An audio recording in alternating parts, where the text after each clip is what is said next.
Good morning, everybody. Welcome. My name's Kerr Alexander. I'm the Library Marketing Manager at Cambridge University Press. Before we get started with the panel session, led by my colleague Stephanie Kaelin on the end, I'm joined by a wonderful panellist, Molly Keener from Wake Forest University, Janice Adlington from McMaster University, and Jack Macdonald, another colleague from Cambridge University Press. I've been asked to set the scene a little and deliver some preamble that will provide a foundation for the discussion about experimental approaches and the drive towards an OA future.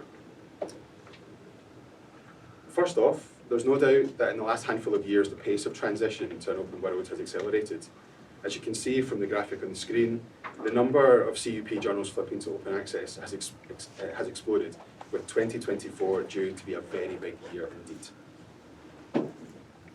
Some might say it maybe disappointingly has taken a fair old while to reach that pace, but in any case, each stakeholder has felt the pressure to keep up, and the results of experiments over the years have resulted in a broad spectrum of takes on how best to achieve the end goal of an open and equitable access future. You might think that one of these takes might have emerged as the theoretically best path to an open future, but even if that's the case, isn't that concept still fraught with danger? So if we were to convince ourselves that a singular approach could be the theoretical best and that experimentation could just stop, then we still have to acknowledge the problematic parts of that thinking. The discussion around how to achieve the overall goal might stop being productive and might focus more on who thinks they have the best idea. We might not realise we're in an echo chamber and convince ourselves that we've listened to all the voices and not accidentally reinforced historical inequities. And how could we possibly account for complete random chance? And that random chance could be ducks. Bear with me. When thinking about experimentation, how we engage with it, and the idea of a theoretical best path disrupted by random chance, I was reminded of a disrupted opening of the new West Hub Study Centre that opened in Cambridge a few years ago, opened by the university. During a conference earlier this year with one of my librarian colleagues, one speaker shared the story of how much effort they put into designing this space. It really is a tremendous building. They'd applied a lot of effort, a lot of care in the design and the build phase, and it really was it's a welcoming, accessible, usable, and easy to navigate space with lots of different spaces for collaboration, quiet focus, etc. Really catering for all sorts of different people and their needs and preferences. So all avenues had been explored. They were incredibly thorough. Surely they had the best building ever. Nobody predicted the duck. So for the first few months the building was open, an entire terrace was closed off to patrons because of a nesting duck. So the movement of people around the building, all the different study spaces, completely disrupted in the early phases that it was open. And I got to thinking, I'm not so sure that there are many manuals about user-centered building design or human movement models that would account for nesting ducks. But anyway, what does this have to do with experimental approaches and active versus passive ways of supporting the transition to a fully OA future? Well, I'd say that at CUP, we firmly believe that there's no one best path that suits all. And even if we convinced ourselves that there was one, we might just encounter the open publishing equivalent of nesting ducks. The slide stopped working. Oh, did it? Yeah. Oh, dear. There it goes. Yep. Check the connection. It's all right. The duck's more interesting than the rest of it. Anyway. We can miss out on that. It's fine. We can just keep looking at the duck. But anyway, where was I?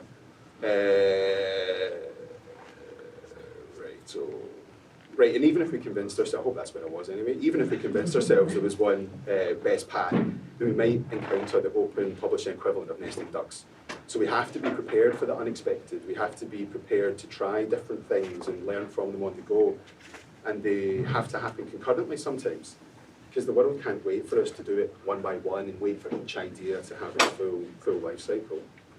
So we have to account for all those people involved being at a different point in their journey. We have to meet them where they are. They might have competing requirements. They could have funding available, they might not. They might publish lots, they might not. They might still be suspicious of open content. You get the idea. So for some people, supporting the transition to OA in a passive way through things that are already firmly part of their day-to-day, like Flip It Open, which should be on the slide, but we'll ignore it. But Flip It Open is a model that funds books flipping to OA through existing purchasing habits, so you don't have to change what you normally do. That might make sense for some people.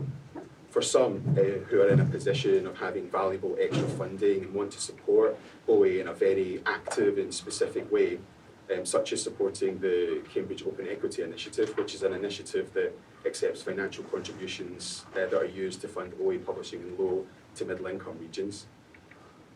And there are others who might recognise the value in helping redefine what a journal actually is and support the development of new publishing concepts at an early stage, such as supporting our new journal's concepts, research directions, and Cambridge Prisms, which disrupt a format that's been largely unchanged for many years. And that idea of realising that no one size fits all, and that deciding between active and passive participation is a very real choice that people have to make, is part of the basis of the discussion today. We'll dig into the experiences of Molly and Janice and where the similarities are, where the differences in approach are, what publishers might be doing right and wrong, what unexpected surprises there may have been. I doubt there's going to be any ducks. I think we might have finished with that now. And hopefully encourage a discussion in the room about how engagement with experimental approaches to things can be managed and how the best outcomes can be achieved. So with that, I'll pass over to Stephanie to moderate the panel. Thanks very much.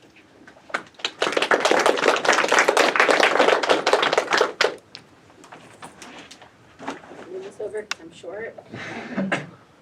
I also apologize. My body discovered new and exciting allergens here in Charleston. It's different than the ones we've got up north, apparently. I just before we start out, I want to encourage folks to ask questions and to sort of make comments sort of as they come to you. This is a pretty small room, so I think we can sort of hear everybody. If you want to raise your hand, I'm sure that I'll call on you. We want to make sure that, you know, the discussion starts up here, but it shouldn't end here. So with that, I think I'd like to invite Molly and Janice to sort of introduce yourselves and provide a little bit of context that would be helpful for us to understand as we discuss your role with OA on your campus. Do you want me to come here? Sure.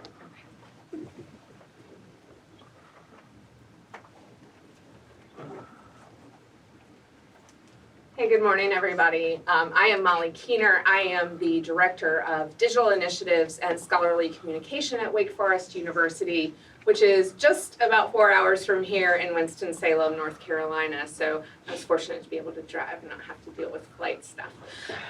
So apologies to those of you who have to deal with that. So a little bit about Wake Forest, because I think it's really important to contextualize my institution for today's conversation. So if you look at a Carnegie classification, we technically are sort of that high-level masters. We tend to actually think of ourselves as an R2. We have no desire to become an R1. We are not one of those institutions that are gunning to be at that level.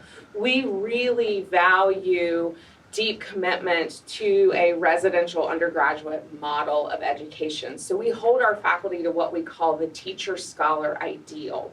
So they are meant to be equally excellent at teaching and research.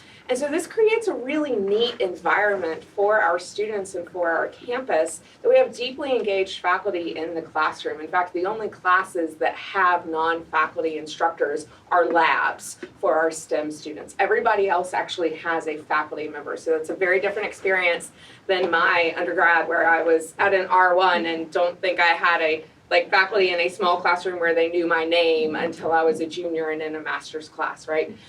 But what this also means is that our faculty, while they're doing research, they're often doing research that is engaged in their teaching and reflected in their teaching. They're not always getting those giant NEH or NSF grants that have them in a lab or doing research where they're only teaching every third, fourth, fifth semester. And so that changes the landscape of research at Wake Forest, of our idea of scholarship, and how we think about the scholarly outputs of our faculty and of our students. And so of course that informs our OA strategy. So you'll hear more about that as we get into the questions. Hello everyone, I am Janice Adlington. I'm the head of collections and content strategy at McMaster University, which is a medium-sized public university, FTE around 35,000, located in Hamilton, Ontario, Canada. And we are a large school. McMaster bills itself as Canada's most research-intensive university. So we're not the biggest in the country, we're not the most well-funded in the country, but our faculty and our students are publishing like crazy. So you can imagine that we have some concerns about transformative agreements. We are involved in a number of open access initiatives. We have the basics that I'm sure that many of you also have. We support green open access very actively with the institutional repository, a large focus on data. We do have an OER grant fund, which the university is contributing about $60,000 per year for the next 3 years to develop open educational resources. But we do not have a direct APC fund. We have never directly supported authors. And we also, within the library, don't have a fund that is dedicated only to open access support.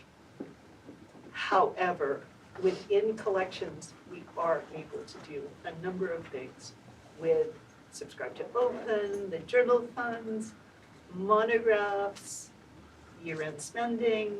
So one of the things we're going to be talking about is how we make these decisions and how we look at this. I think I'm going to leave it there for the moment, but that gives you the context of our university.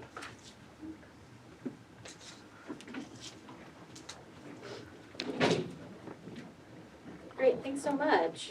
I think to kick it off, then I'm going to ask each panelist, how and where do you see support, financial, philosophical, and otherwise, within your institution for experimentation with OA models? Janice, would you like to start? We have been asked to stand up when we speak for the camera, so you're going to see us like this. So the connection within our institution is coming from the university strategic plan, which emphasizes community engagement and is also emphasizing internationalization. So our university is looking for international collaboration and support for international collaboration. One of the things that I did not mention just when I was speaking was that we have a very large and active medical school, Faculty of Health Sciences, which has separate funding and a separate budget. We cost share with them. So for TAs, there are 2 administrations internally that we need to convince and really analyze, demonstrate how much publishing activity is going on, how much reading activity is going on, the usual metrics that we would have heard about. Many of our TAs come through our consortium, and they're the very large, big deals that you might have heard of.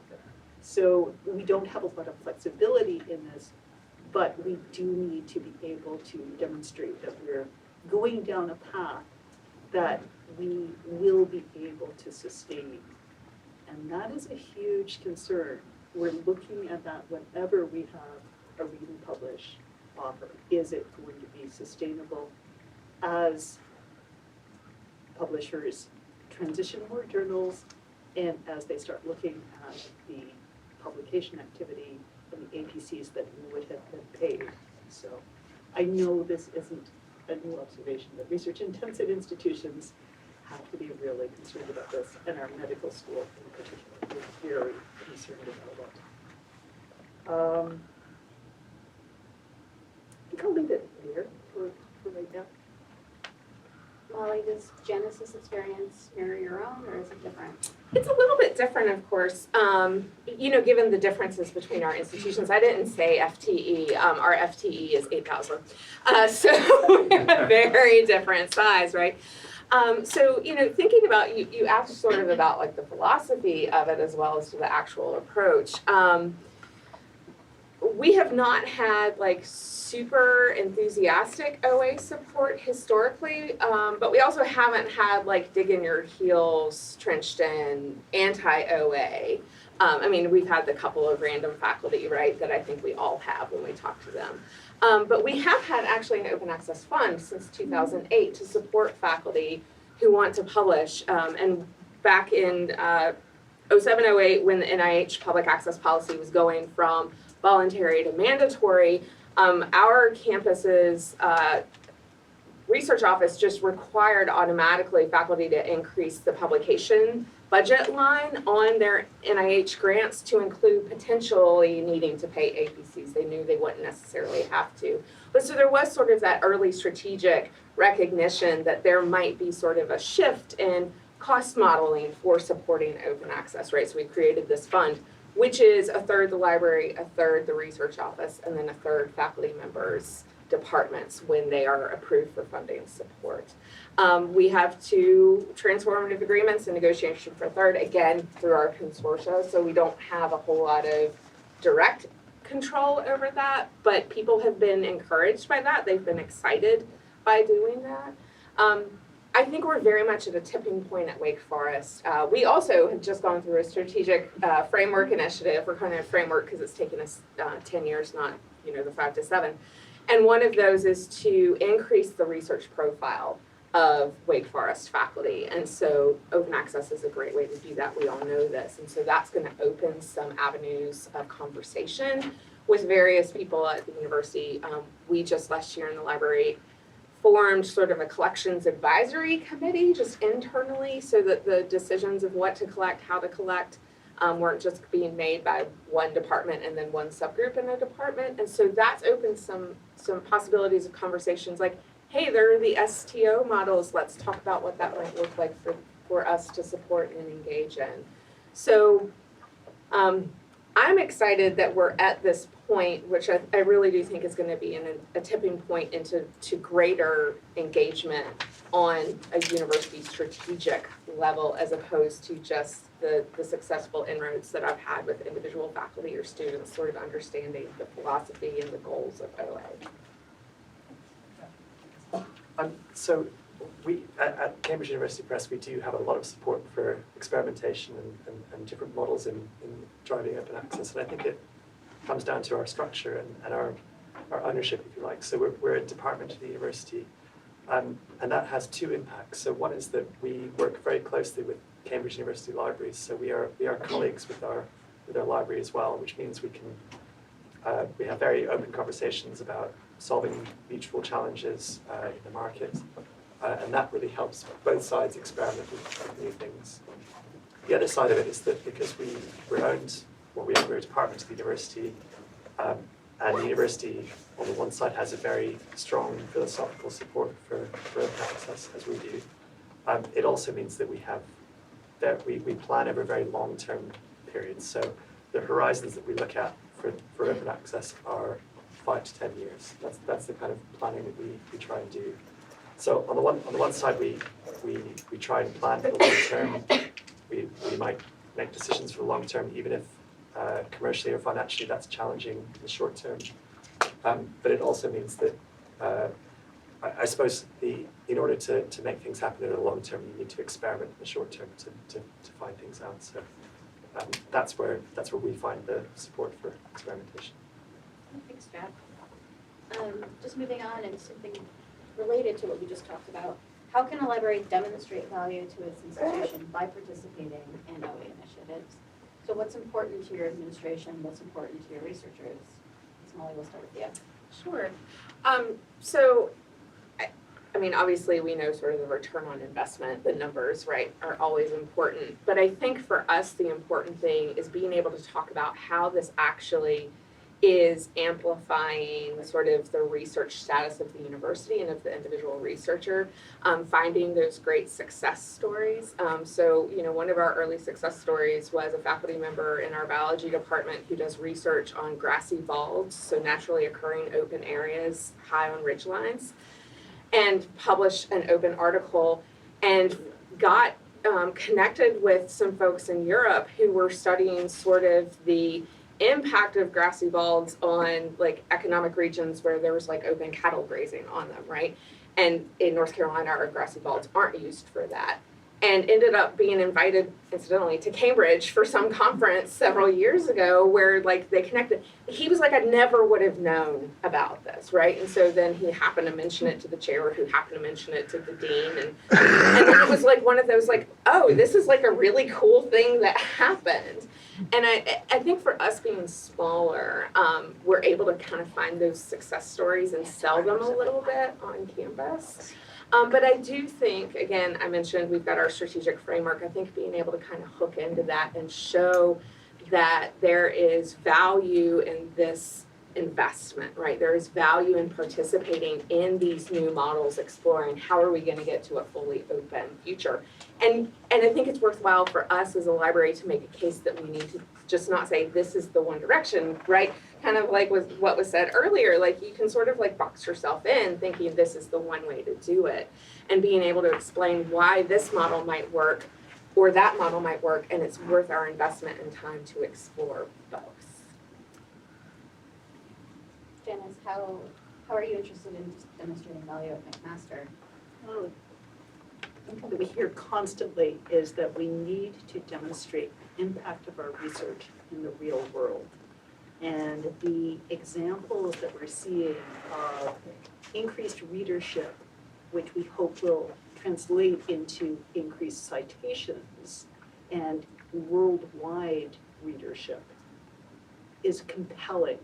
So with journals that are showing this is the way it was when we were paywalled, and now we're subscribed to open, there's readership in so many more countries worldwide. That is a strong argument that we can make to our administration to justify the investments that we're making in open access. One thing that in Canada, the Canadian Association of Research Libraries asks as part of their annual survey is for us to report on the dollar value of our investments in open access. So what I can share is that we are spending about $283,000 in 2023 on open access memberships, infrastructure support, individual products. So this does not include any of the green or staff support, or this is projects, initiatives that we are funding. It also does not include any amounts that are dedicated towards APCs or transformative agreements. That amounts to about 2.4% of our collections budget. So our budget is about 11.9 million. I don't know whether we're doing well or poorly in comparison to our peers. And if any of you are tracking this kind of data, I would be interested in hearing from you as well. But I can say that 2 years ago, our spend on open access was about 1.6% of the budget. So we are growing and we are supporting projects that align with the university's values and with what we see as being research and curricular interests at McMaster. Just want to loop back in. How do you think publishers can help libraries demonstrate value? So I think I might talk a bit about demonstrating value for libraries and universities, but also for authors as well, which is really an important part of this as well. So for libraries and demonstrating value, you know, I've spent the last 10, 12 years looking at usage data and showing libraries, you know, if they're getting value for their subscription based on usage data. And we're in the middle of changing how we look at that entirely. So instead of looking at usage at an institution paid for by a subscription, we are now looking at showing value from our transformative agreements and our publishing agreements with institutions, and showing value in a different way and looking at usage completely differently. So if an institution is paying us for a service to publish, what's the global impact of that? What's the usage data that we can track on those articles throughout the world? It's a gigantic data challenge because it's thousands and thousands and thousands of lines of data, and our systems are not set up to look at the world that way. But it is a really interesting picture that we're able to show institutions that, your office is published at Cambridge. What does that get you? What impact does that have? And there's a lot more to be done there in terms of demonstrating reach and demonstrating impact. There'll be the kind of scholarly impact, citations, usage, that kind of thing. I also think it'd be really interesting to look long term at what's the economic impact as well. What is that? What's been the impact further down the line to drive new businesses or new patents? That kind of thing would be interesting to look at as well. Just also to say that we have to demonstrate value to authors as well, and I think that's really interesting with open access. So with our monograph authors, we have our Flip It Open program, where a book is just sold normally. It's paywalled. It's sold as an ebook until it reaches a threshold, at which point it becomes open access. And we've compared the usage before it becomes open access with the usage once it does flip, and the picture is dramatically different. So if you look very simply geographically, we saw some monographs that in their first year when they were paywalled, they were used in 50 or 60 countries. Once open access, that number doubled. And to be honest about this, I think I was certainly skeptical about open access monographs. I thought it's a very niche market. Do we really need to make this open access? Is there really a wider market for this narrow scholarly work? But I was proved completely wrong about this. There is a wider impact with open access, even in monographs. Yes? Do you, just curious, do you have a threshold, a generic threshold for when a title becomes open, a monograph? So for the Flip It Open program, we set a financial target for those books, and it's somewhat experimental. We've set a threshold of £9,000 for those titles, and once it hits that, we publish a paperback, and then make the ebook open access on our platform. Thank you. Thanks. We're going to pivot slightly. Universities, libraries, and publishers alike are grappling with questions about equity and diversity. How are your libraries thinking about equity and diversity, and how does that manifest in the programs and the authors that you support? So we have not started thinking about it at a collection standpoint yet, but I think that we're really, it's planting those seeds of really getting there, right? Certainly internally we're thinking about it, university is thinking about it, but we haven't sort of started talking about what does it look like to intentionally collect, but also to think about how through different initiatives we are funding support that will generate equitable access through open access elsewhere. I know I keep talking about our strategic framework. It rolled out August 30th. So it's like really like the thing we're talking about this year. But one of the other things we're doing, there's sort of three main areas. And one of those areas is sort of tied to the university's motto, which is Pro Humanitate. So how are we going out? How are we supporting? How are we engaging in the world? And so this is starting that conversation for us. Personally, I see it as sort of a philosophical underpinning of librarianship, right? I mean, part of the reason I came into the profession is because I do believe that access to knowledge is critical for human flourishing.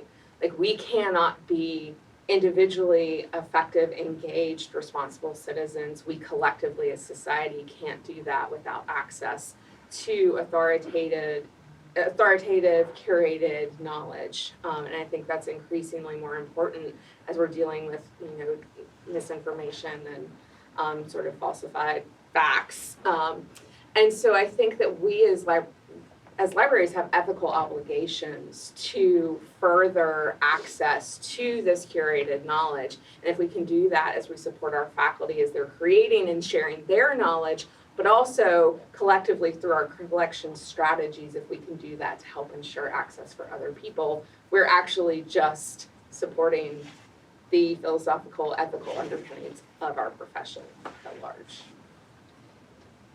Can I just second everything Molly just said? I can add to that in that we have done some intentional collecting. It's some, not only collecting, but intentional support for initiatives that try to increase the diversity of the materials that are available open access. So one example would be the Bloomsbury Open Collections. It's a very small project. It's going to release 20 monographs on Africa and international development. And that's an area that we strongly want to support. That Africa and the African diaspora is a priority area for our university. We've just recently had a Black faculty cohort that was hired. Broad interest in the Caribbean and Africa.